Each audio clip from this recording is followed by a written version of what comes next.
fator marca e ajuda a inflexionar o curso desse movimento na Argentina, que é um movimento de, enfim, organização de uma junta de governo local, de uma junta patriótica, mas que não tem ainda uma marca definida de um movimento independentista. E esse acontecimento é a chegada à Argentina de San Martín, do general San Martín. General San Martín, que tem uma história interessante, porque ele nasce na Argentina, ele nasce na província de Corrientes, mas ele era filho de espanhóis e criança ainda é levado de volta para a Espanha. Na Espanha, ele ingressa na carreira militar. E uma vez na carreira militar, participa de lutas contra os mouros. Então, essa Espanha que luta na África, que luta contra os mouros, e participa também da resistência contra os franceses no início do século XIX. E o San Martín era alguém ligado às lojas secretas, às lojas maçônicas. A maçonaria presente nesse ambiente e alguém que acompanhava com muito interesse o curso dos acontecimentos em Buenos Aires, portanto, a formação dessa junta patriótica e a questão do Mariano Moreno, do projeto político que ganharia corpo ou não na Argentina, conforme o desenrolar das coisas. E San Martín resolve voltar para Buenos Aires, chega a Buenos Aires no ano de 1812 e cria em Buenos Aires uma loja maçônica chamada Lautaro. Alguém associa o nome Lautaro com alguma coisa? Já ouviram falar do Lautaro? Já ouviram falar da Araucânia, da Araucania e do poema La Araucana, do Alonso de Ercilha? Já ouviram falar desse poema La Araucana? Que o Alonso de Ercilha, um soldado espanhol no século XVI, que integra uma expedição espanhola à Araucania, no Chile, e que ajuda a Espanha a dominar os índios araucanos do Chile, se impressiona com a presença de um índio araucano chamado Lautaro, que é capturado pelos espanhóis e que depois consegue fugir e que lidera os araucanos na luta contra os espanhóis, que resiste bravamente contra a dominação espanhola na Araucania. Vocês sabem que os araucanos deram uma canseira nos espanhóis durante esses primeiros tempos da colonização. E o Lautaro é uma figura emblemática dessa resistência indígena contra os espanhóis. O Alonso de Ercilha volta para a Espanha e escreve um poema épico exaltando a figura do Lautaro. O poema se chama La Araucana. Vejam depois, leiam alguns trechos do poema que vocês vão gostar. Bom, o Lautaro se torna então um símbolo de resistência. E já na Inglaterra, um venezuelano chamado Francisco Miranda, daqui a pouco eu vou falar dele, Francisco Miranda, que luta, que articula, que se movimenta para favorecer os movimentos de independência na América do Sul, especialmente no vice-reino de Nova Granada. Depois o Bolívar vai ter contato com ele. O Francisco Miranda também tinha na Inglaterra uma loja maçônica chamada Lautaro. Muito bem. José de San Martín, uma vez em Buenos Aires, define uma direção, define um esforço, uma decisão, uma resolução de lutar pela emancipação do vice-reino do Rio da Prata.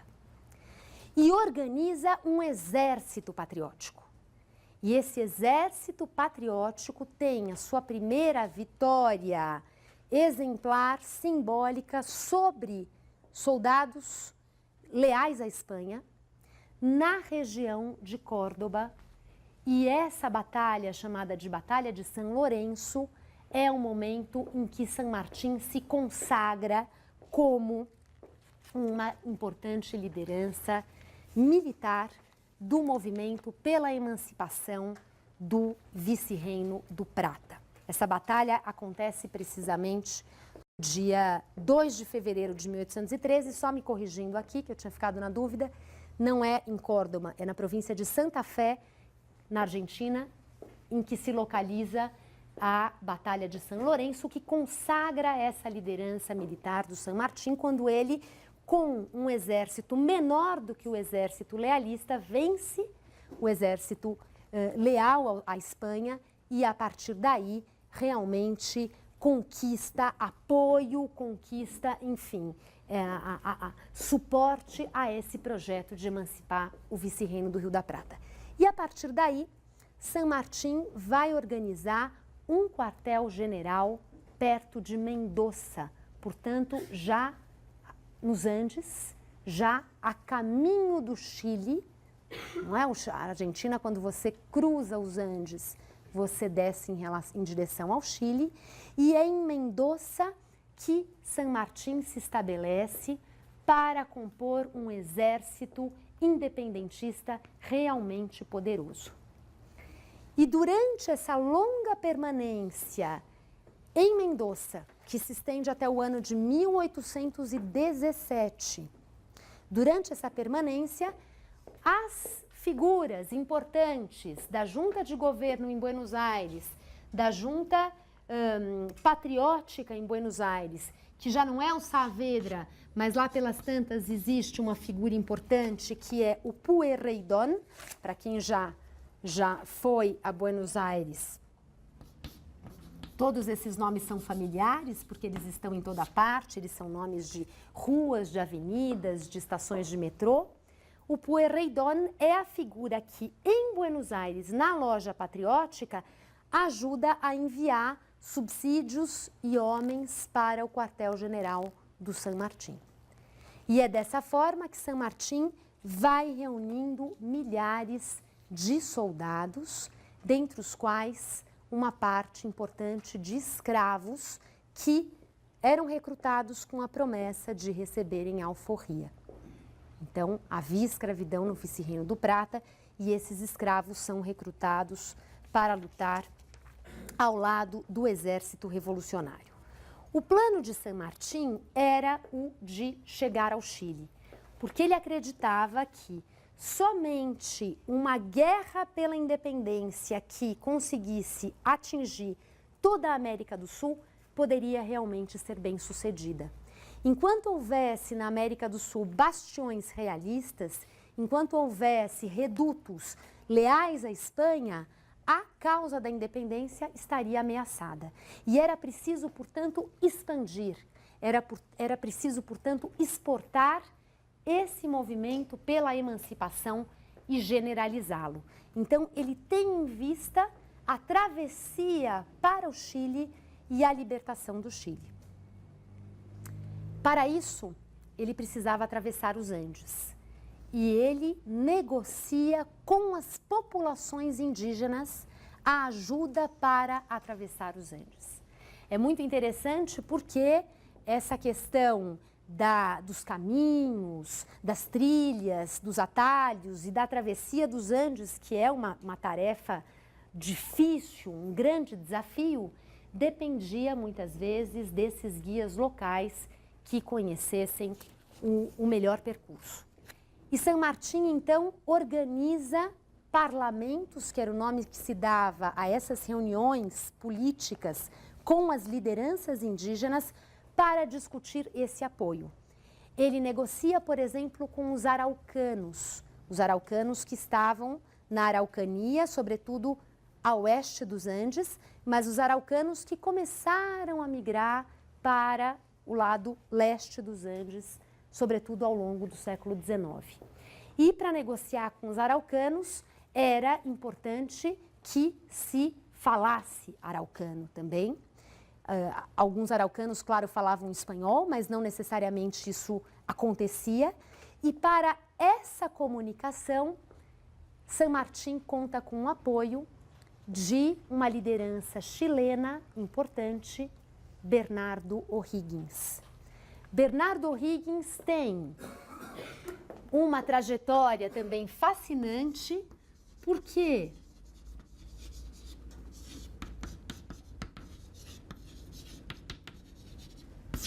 ele era descendente de irlandeses, o seu pai era um funcionário da administração espanhola na América já há algum tempo, e ele havia estudado em um colégio no Chile, reservado aos filhos dos nobres indígenas. Foi muito comum no período colonial que houvesse colégios espanhóis e, claro que, administrados, geridos por ordens religiosas, por variadas ordens católicas, e esse Colégio de los Naturales, que existia no Chile, era reservado aos filhos da nobreza indígena da Araucania. E Bernardo O'Higgins é enviado para esse colégio e lá convive com índios araucanos e aprende também o seu idioma mapuche. Então, é muito interessante porque, dominando o mapuche e dominando essa relação, o Bernardo O'Higgins serve de interlocutor com os araucanos nessa tentativa de angariar o seu apoio à causa da independência. A despeito disso, os araucanos não apoiam San Martín, porque eles haviam selado tratados de paz com a Espanha no século XVIII e temiam que esses tratados fossem desrespeitados por um novo governo, por uma nova ordem.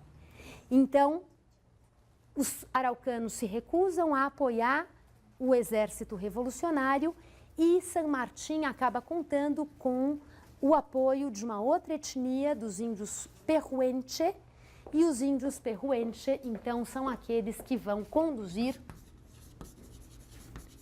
o exército de San Martín através dos Andes no início do ano de 1817, em um feito que é conhecido e celebrado, sobretudo pela historiografia nacionalista, que é o chamado Paso de los Andes. O Paso de los Andes é essa passagem de San Martín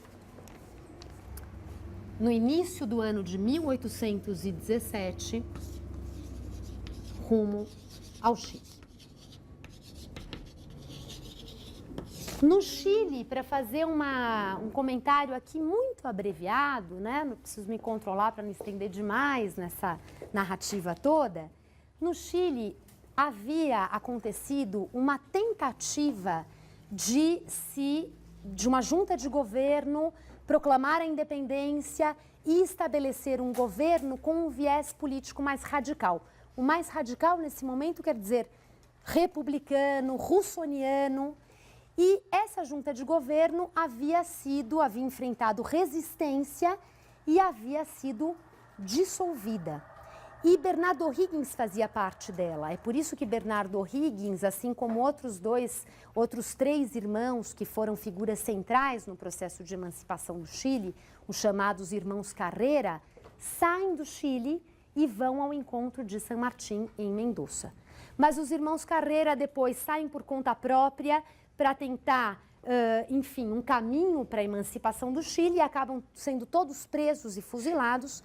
E quem, de fato, se alia a San Martín e luta ao lado dele é Bernardo O'Higgins. Uma vez no Chile,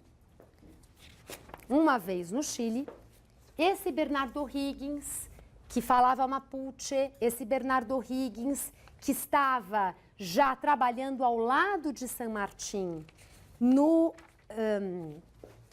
em Mendoza, nesse quartel-general, participa do Paso de los Andes e, a partir daí, duas grandes batalhas pela emancipação do Chile vão se realizar. A primeira, a Batalha de Chacabuco, e a segunda, a Batalha de Maipú. Na Batalha de Maipú, Bernardo O'Higgins não participa porque havia sido ferido na Batalha de Chacabuco e é San Martín quem consolida a emancipação do Chile através da Batalha de Maipú. Uma vez consolidando a Batalha de Maipú, San Martín deixa Bernardo O'Higgins no poder e organiza um exército que fosse pelo Pacífico, navegando até a costa do Peru e que entrasse no Peru para lutar pela libertação do Peru. Tá? Então, vou parar por aqui esse capítulozinho do San Martín tendo emancipado o Chile, deixa as coisas em mãos do Bernardo O'Higgins e se reorganiza do ponto de vista militar para entrar no Peru e emancipar o Peru. Volto um pouco ao Vice-Reino do Prata para contar rapidamente o que aconteceu com províncias que integravam o Vice-Reino do Prata.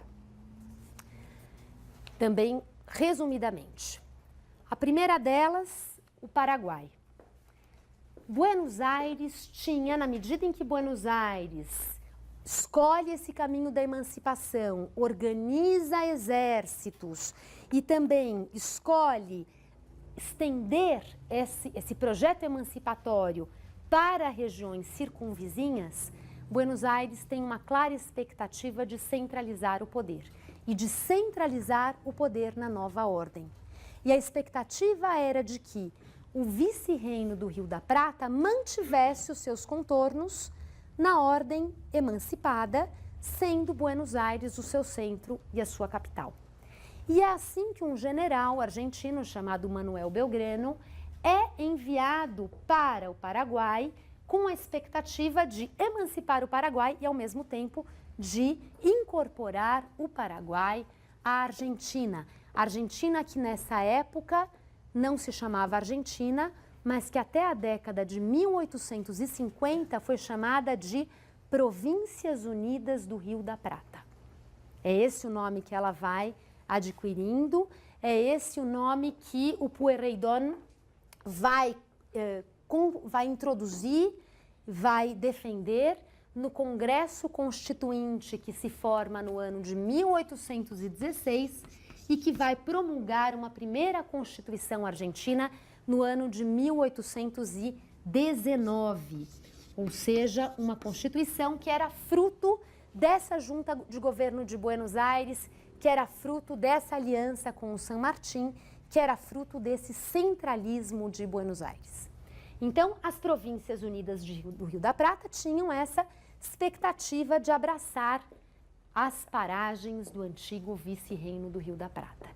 E é dessa forma, então, que um exército liderado pelo Belgrano é enviado ao Paraguai.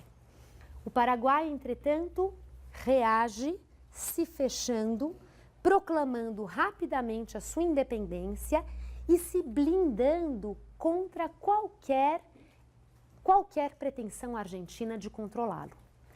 Quem vai fazer isso é uma liderança fundamental no Paraguai que se torna presidente, que se torna ditador, que assume o título de um ditador supremo e que governa o Paraguai até o ano da sua morte, Gaspar Rodríguez de Francia.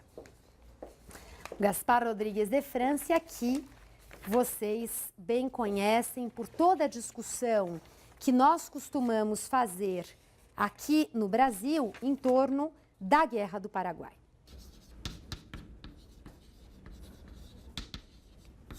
Ele se torna ditador supremo do Paraguai, ele se torna depois ditador perpétuo do Paraguai e ele se mantém no poder até o ano de 1840.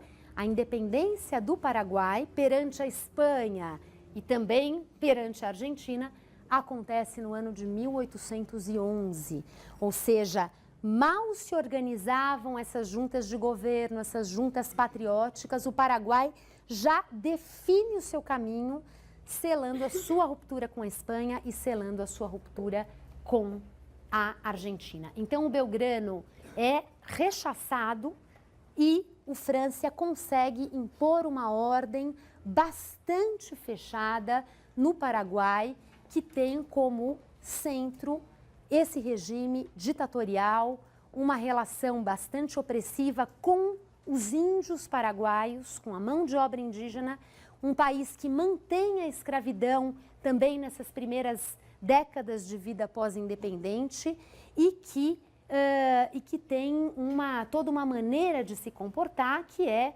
de bloquear a circulação de informações, a circulação de notícias. Alguns homens importantes que passaram pelo Paraguai nesse período levaram anos para conseguir sair de lá ou jamais saíram de lá, como é o caso do Artigas, o líder da independência do Uruguai, que eu já vou comentar, que se exila no Paraguai e que passa o resto dos seus tempos lá. Então, toda uma coisa de fechar, de não se saber, de um trânsito difícil, e o Gaspar Rodrigues de Francia vai manter esse regime durante toda a sua vida, sendo ele o governante com poderes bastante centralizados, né? Então, o Paraguai tem um curso político singular se comparado a outros estados da América Latina desse período que, pelo contrário, têm a grande dificuldade de centralizar o poder, né? São governos, elites que disputam o poder, são governos que se sucedem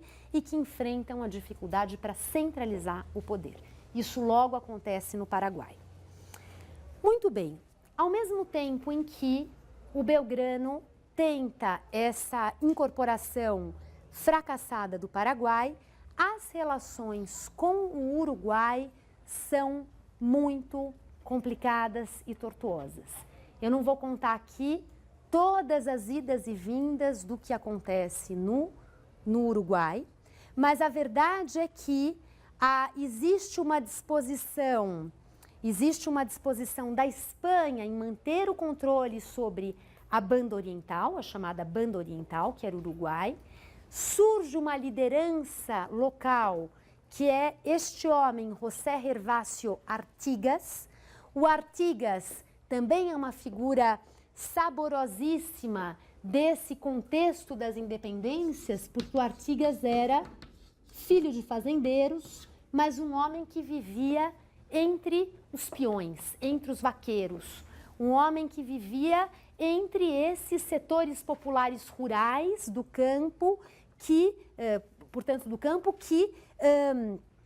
circulam, que têm uma vida simples, que têm uma vida materialmente bastante rude, e o Artigas representa esses grupos, e quando ele chega ao poder e tem a oportunidade de legislar, as suas decisões, os seus regulamentos têm também um caráter social. Existe uma preocupação, por exemplo, com a terra e com a distribuição da terra. E isso faz com que o Artigas seja também objeto de todo um debate historiográfico, onde parte dos autores reconhecem nele realmente uma liderança que almejava um projeto radical, um projeto de cunho social, que foi exceção nos movimentos de independência na América Espanhola. E outros autores que vão relativizar essa perspectiva, mostrando que se há algumas preocupações de cunho social nos projetos do Artigas, elas não eram assim tão radicais, elas não eram assim tão definitivas. E essa discussão é uma discussão interessante de nós realizarmos. Eu sugiro para quem se interessar, para começar esse trabalho, ler as resoluções do Artigas, que estão também reunidas nessa coletânea organizada pelo José Luiz Romero, tá? Então, são momentos em que o Artigas vai organizar a nova ordem e que ele se pronuncia através de decretos, através de regulamentos, mostrando, sinalizando que tipo de Uruguai ele imaginava. Fato é que o Artigas foi traído pela Argentina e a Argentina assinou um tratado com Portugal para entregar a banda oriental a Portugal, e com isso a Argentina se livraria de mais uma frente de batalha, né? Os argentinos estavam em várias frentes nesse momento. A questão no Uruguai, por razões que eu não vou detalhar agora, estava também bastante empolvorosa, e essa assinatura de um tratado com Portugal visava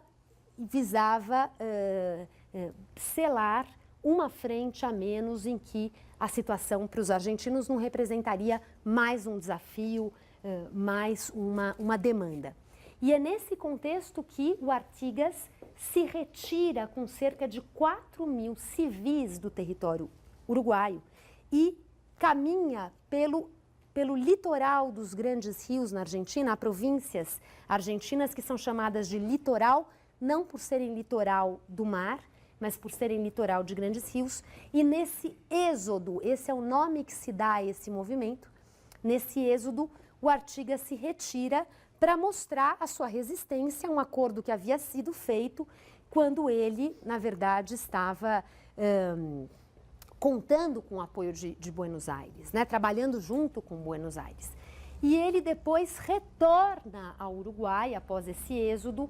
Ele havia demonstrado força com essa retirada, com milhares de pessoas o acompanhando, e depois ele retorna ao Uruguai, consegue se colocar como a grande liderança do Uruguai por um curto período e, novamente, os portugueses tomam conta da situação e o Uruguai é anexado à América Portuguesa.